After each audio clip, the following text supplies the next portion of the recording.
Selamat datang di channel Mudah Belajar Pemrograman. Pembahasan kali ini kita akan belajar keyword static gitu ya, di Java. Nah, keyword static ini apa sih fungsinya? Apa gunanya di dalam kode program yang kita buat? Tentunya sangat penting sekali untuk teman-teman semua mengetahui penggunaan keyword static ini. Baiklah, tidak usah terlalu lama. Misalkan teman-teman belum subscribe channel ini dan merasa bermanfaat, silahkan bisa subscribe channel ini. Dan misalkan teman-teman semua suka dengan video ini, silahkan berikan like-nya.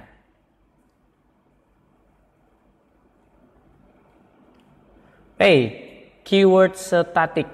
Nah, keyword static ini fungsinya untuk apa sih, tujuan utamanya? Jadi perlu teman-teman semua ketahui ya, keyword static ataupun nanti ketika teman-teman semua lihat ada tulisan static di kode ya. Nah, itu punya fungsi tertentu. Jadi static itu mempunyai tujuan utama adalah apa? Mengefisiensikan memori. Jadi menghemat memori. Nah, maksudnya apa? Jadi misalkan nanti kita membutuhkan variabel ya, penggunaan variabel.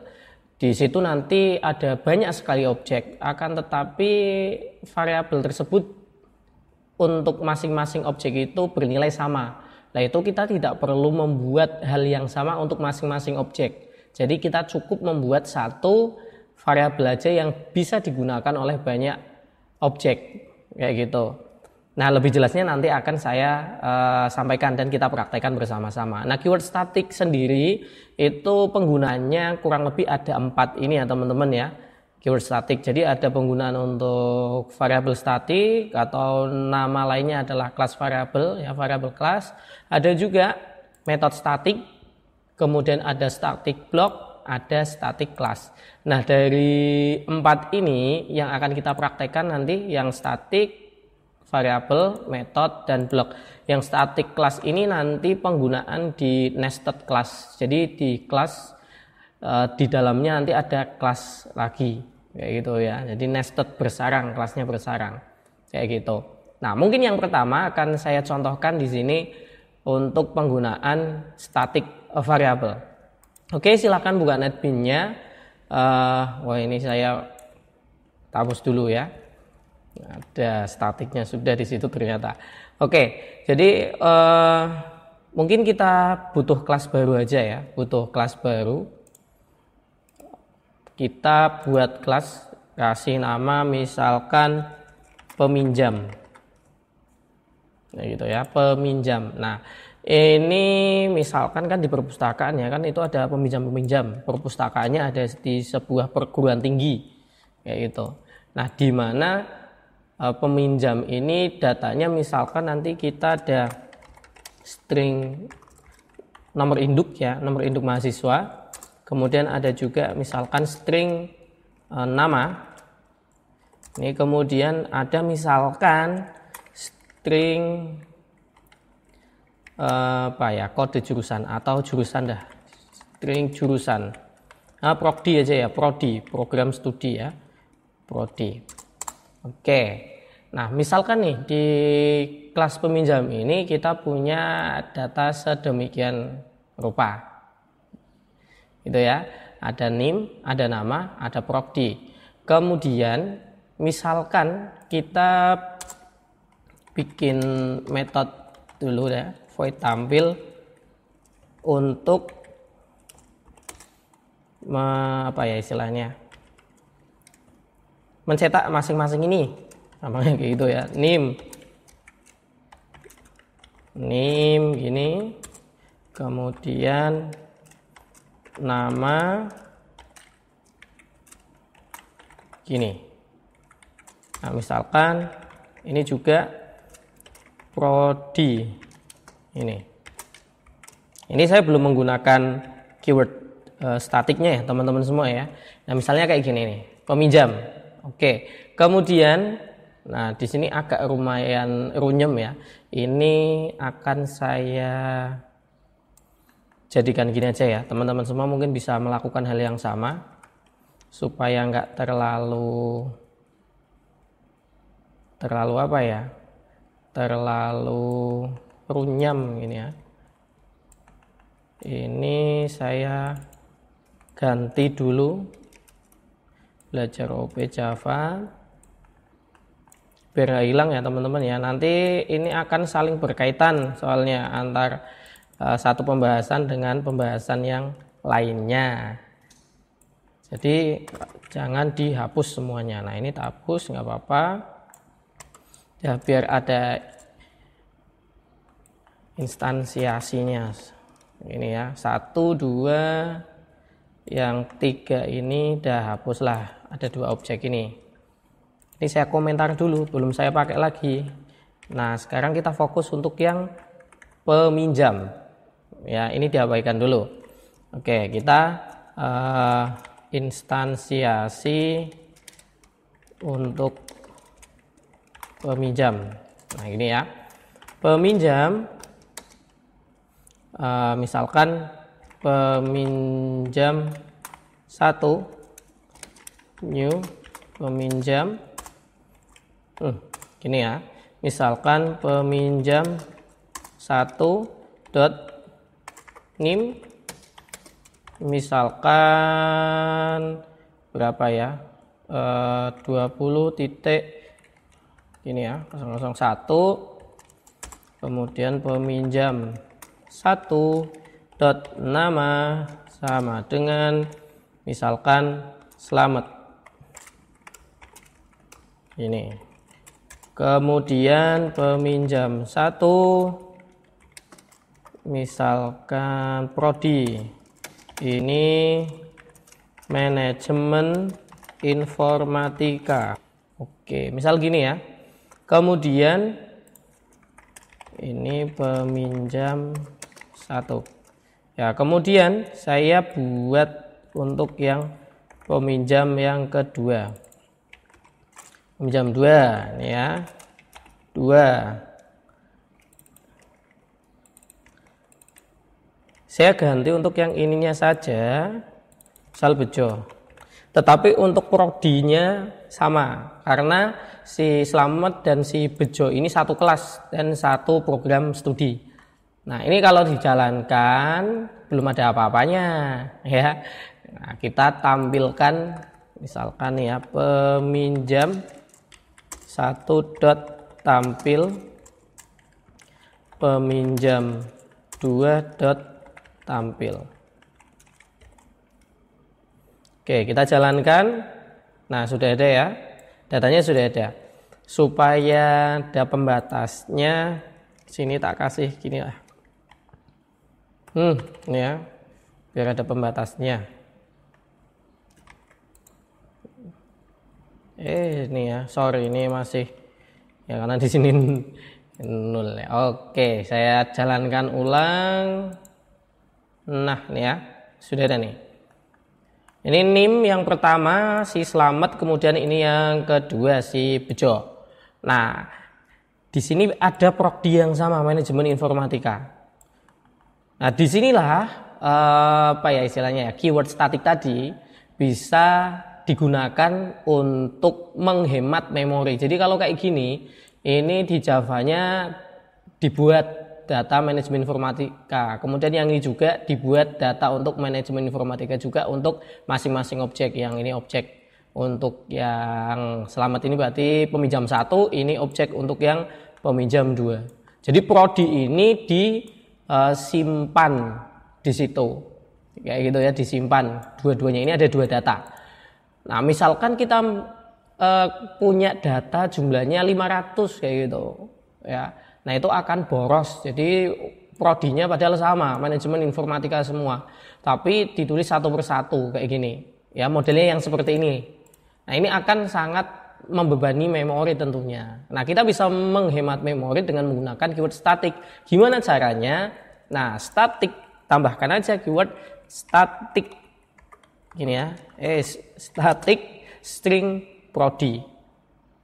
Ya, jadi kita nanti tidak membuat si prodi terus-menerus kayak gitu ketika bikin objek. Nah, misalkan gini ya, static string prodi. Nah, teman-teman bisa lihat di sini ya, Kalau yang tanpa statik dia tidak italik ya, tidak miring, tapi kalau yang statik miring. Nah, bedanya kayak gitu ya.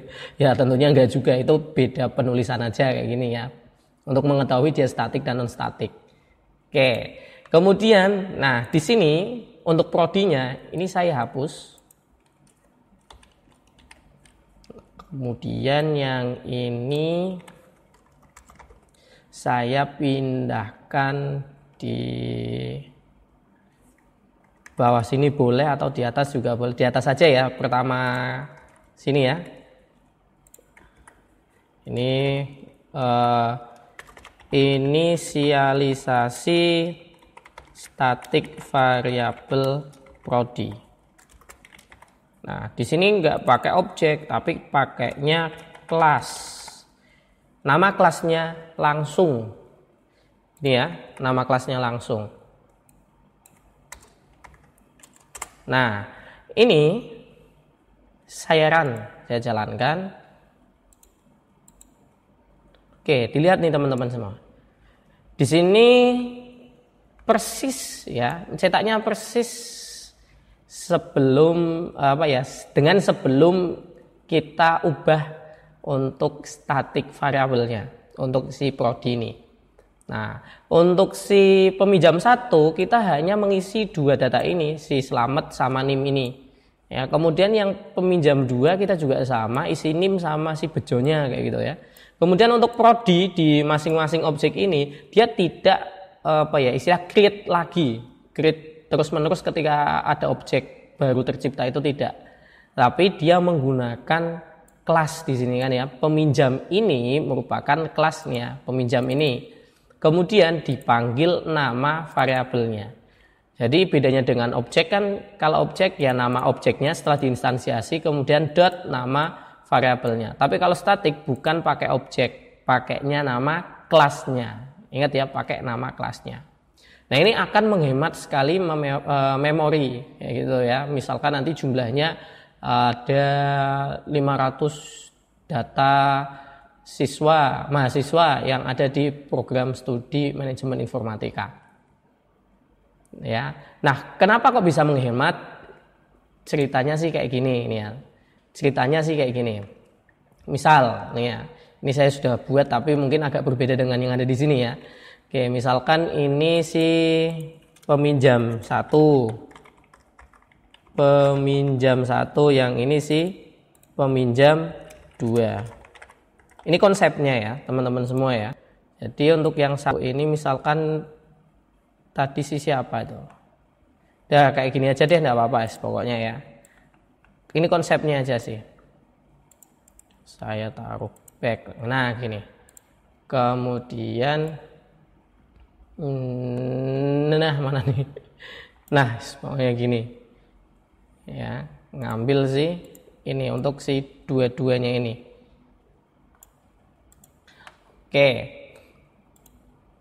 Tak kasihnya putus-putus.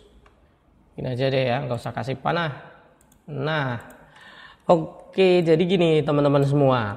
Jadi di Java itu kan ada yang namanya stack memory sama heap memory. Apa artinya? Jadi stack memory ini istilahnya ya, memori yang isinya adalah urutan-urutan ketika kita mendeskripsikan sesuatu. Nah, kalau di sini berarti mendeskripsikan atau membuat ya, meng-create, namanya meng-create sesuatu. Nah, di sini yang kita create adalah objek. Jadi nanti tumpukan-tumpukan kayak gini modelnya. Kalau misalkan kita ada objek 3, peminjam 3 ya, berarti nanti muncul lagi di sini 1 secara urut kayak gitu. Atau misalkan kita deklarasikan variabel, tadi kan ada string NIM, berarti sini string NIM, string nama, string prodi, ada objek dan lain sebagainya. Jadi saling numpuk kayak gini di dalam memori. Itu namanya stack memory. Kemudian di sini ada heap memory. Ini penggunaan memori yang istilahnya lebih efisien. Nah, di sini ini ya, si peminjam 1 ini kan si objek peminjam 1 kemudian punya data ini ya. Ini saling terhubung. Jadi si data objeknya tidak tersimpan di stack memory tapi tersimpan di heap memory. Ya, jadi ceritanya sih seperti itu. Begitupun peminjam 2, objeknya didaftarkan di stack memory, Data-data yang dimiliki oleh si peminjam 2 itu ada di heap memory. Jadi didaftarkan di stack memory. Ya, variabel-variabel, kemudian objek-objek itu ditumpuk-tumpuk sini aja kayak gitu. Ya, kemudian isi dari objek masing-masing ini, nah taruhnya ada di heap memory. Kemudian kan ada data prodi kayak gitu ya, yang sifatnya statik. Nah, kalau sifatnya statik itu dia punya data sendiri itu di kelas area, yang dimana di masing-masing objek ini pasti mempunyai si static variable tersebut. Dan di sini berarti program studi yang sudah kita definisikan tadi ya, dengan static prodi yang isinya kalau tadi manajemen informatika. Jadi semua objek kayak gitu ya, semua objek yang memanggil kelas peminjam itu akan memiliki static variable dengan nilai yang sama. Ingat, nilai yang sama. Nah, ini akan jauh lebih efisien daripada kita nanti tulis lagi di sini misalkan prodi apa kayak gitu. Nah, ini akan sangat membebani memori. Nah, penggunaan statik ini untuk menjawab pertanyaan penghematan memori tersebut. Jadi seperti itu kurang lebihnya. Ya, kurang lebihnya. Sebenarnya ada penjelasan detail. Ini cara gampangnya aja, cara memahaminya seperti itu. Ya, ini penggunaan static variable. Nah, kemudian misalkan ada yang lainnya lagi di sini ya. Selain static variable juga ada yang namanya metode statik. Nah, ini gimana caranya? Kita buat aja misal di sini void ubah prodi. Misalnya kayak gini. Ini ya kok. Void ubah prodi misalkan TI. Gini ya. Kemudian di sininya ada string nama atau string prodi. Nah, ini teman-teman, ini belum saya kasih statik ya. Saya kasih tulisan gini ya, prodi sama dengan di. Ini ya teman-teman, kalau yang di penggunaan this gini ya. This prodi sama dengan prodi kayak gini ya. Biasanya kalau menggunakan metode yang biasa, yang non statik, namanya non statik kalau ini. Nah, kalau metode statik ini saya tambahin statik. Nah, dia jadi error. Apa di sini keterangannya? Non static variable this cannot be referenced from a static context. Wah. Apa artinya? Ya, jadi this ini kan mereferensikan ke kelasnya kayak gitu ya. Ini nggak perlu karena si prodi ini sudah punyanya kelas pasti kayak gitu ya, punyanya si kelas pasti. Tetapi di sini kita nggak bisa pakai kayak gini, nggak pakai this, nggak boleh. Jadi misalkan P kayak gini aja, ini si P, udah kayak gini. Jadi ketika kita menggunakan static method, ya sekalian saya jelaskan di sini, itu kita tidak boleh menggunakan keyword this, nggak boleh. Kenapa? Karena variabel yang dipakai di dalam static method hukumnya menggunakan static variabel juga. Ini misalkan saya tambahin nim sama dengan kan string ya 0 gini yes. Ya dilihat dia nggak mau. Ya di sini ada keterangan non static variable name cannot be referenced from a static context, sama kayak yang tadi ya. Nggak mau dia. Jadi seperti itu. Wis mau dihapus kok pindah ke atas malahnya.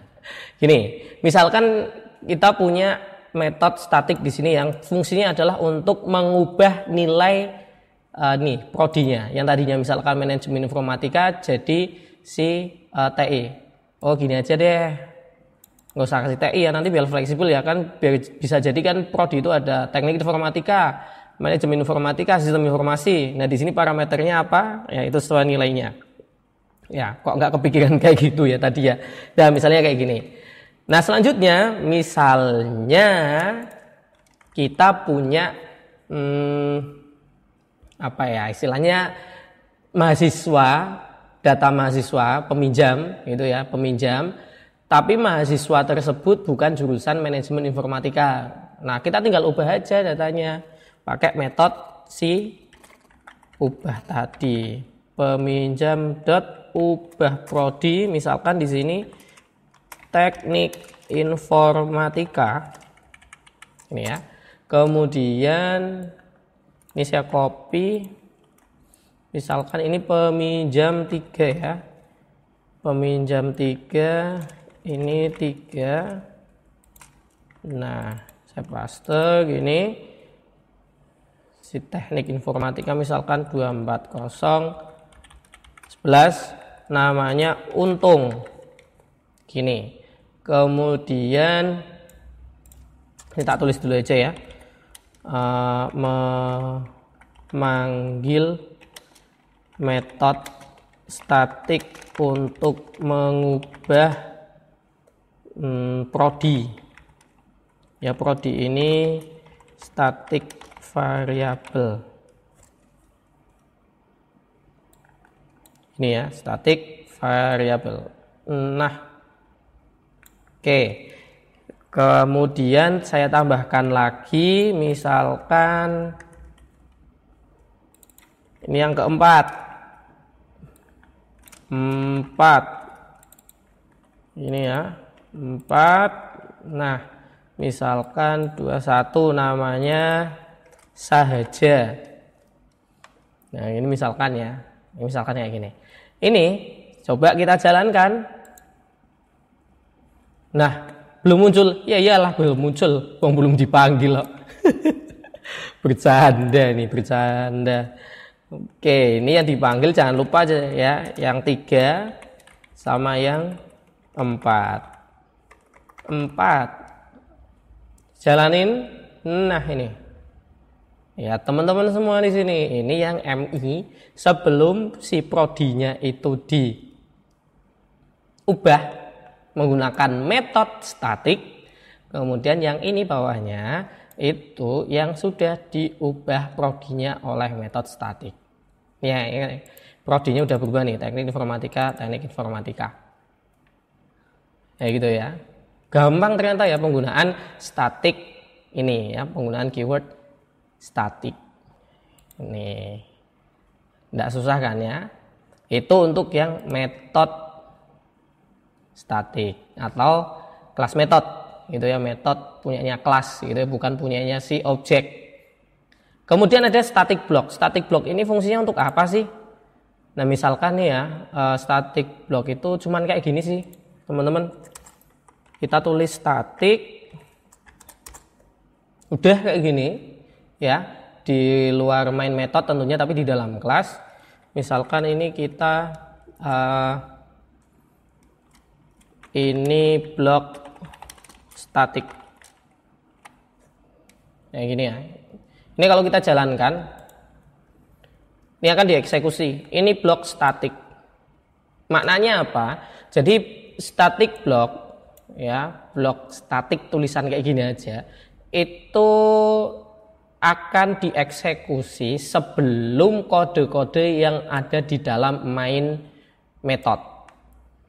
Ya, sebelum mengeksekusi kode-kode program yang ada di dalam main method. Itu fungsi dari blok statik. Biasanya digunakan untuk menginisialisasi nilai-nilai tertentu.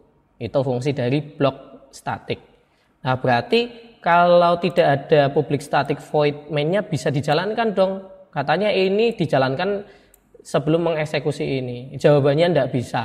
Mungkin dulu bisa di Java yang udah lama banget, tapi kalau yang saat ini seperti yang saya sampaikan di tutorial-tutorial sebelumnya, kita tidak bisa menggunakan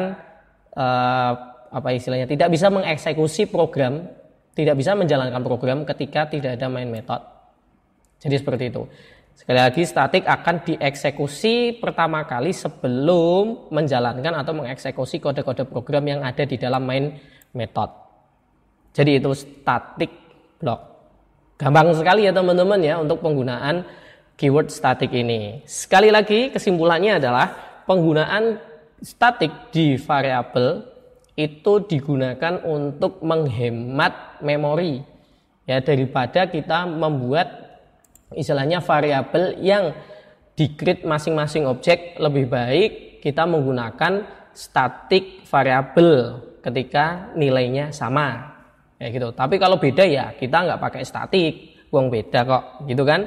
Tapi kalau sama kita pakai static, itu akan menghemat memori. Kemudian untuk si metode static itu penggunaannya ketika kita mau misalkan mengubah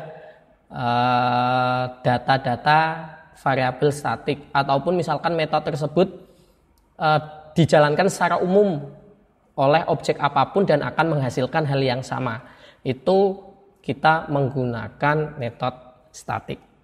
Baik, seperti itu teman-teman semua. Silahkan kalau bingung bisa bertanya di kolom komentar di bawah video ini. Kalau tidak bingung ya berarti alhamdulillah teman-teman semua paham. Ya, seperti itu. Nantikan tutorial yang lainnya untuk membahas topik-topik menarik lainnya. Sampai jumpa. Bye-bye.